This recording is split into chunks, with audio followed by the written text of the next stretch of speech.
Hello everyone, my name is Eva Christiane Butar-Butar. I am a student from University of North Sumatra.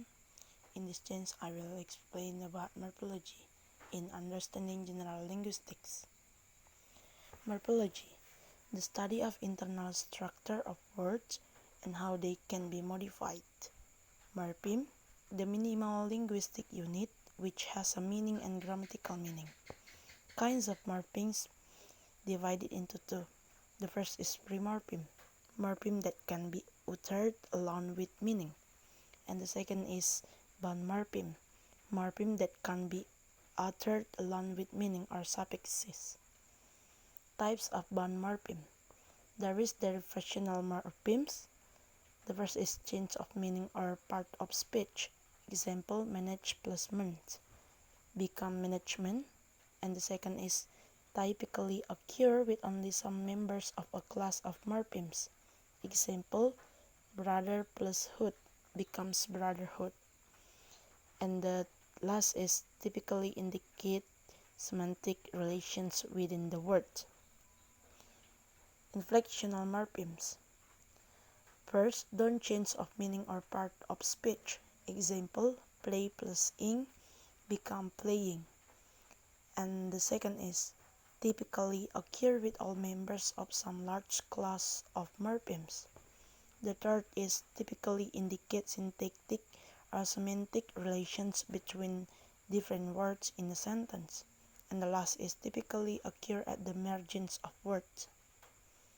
Word formation.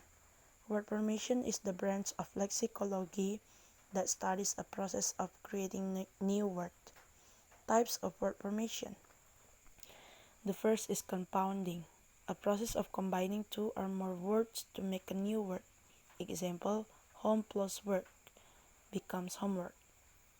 The second is conversion, a process of changing a part of speech but not change the form of word.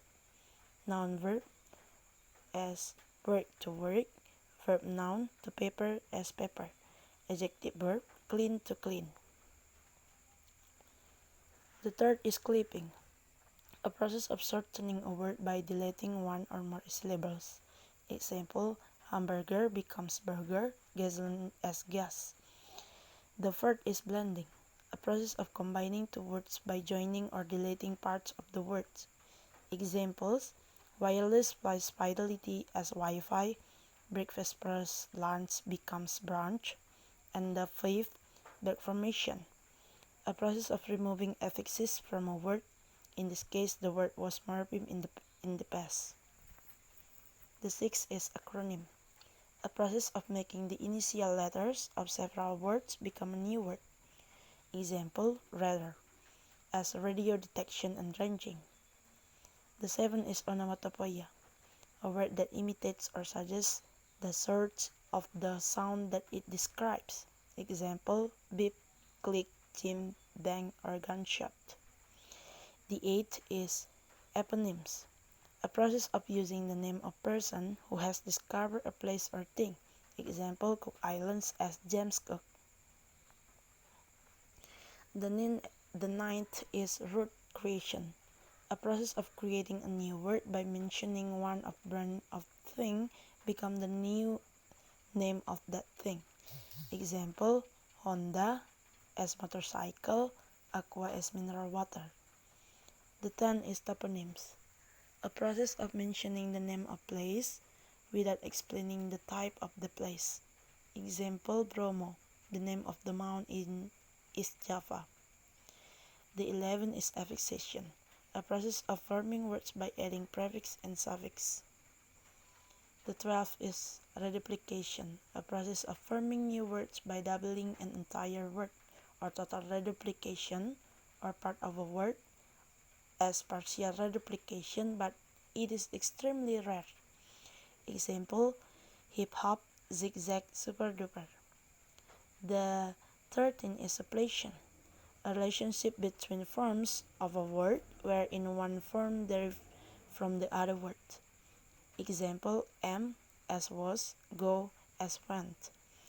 The 14th, coinage, a process of mentioning completely new word that made up from the name of companies New products are processes that just special purpose for one thing. The 15 borrowing. Words are created by borrowing from another language and incorporating into English. Example, morphology as marple and logos, mango or manga from Melayu. The 17 scale change, a process adding affixes to the base word to indicate the dimension. Example, maximize Superman. The 18 functional shift, shifting the part of speech to another one. Example, need run by love. The 19 is morphological misanalysis. Example, hamburger steak plus ham plus hamburger as a stick burger.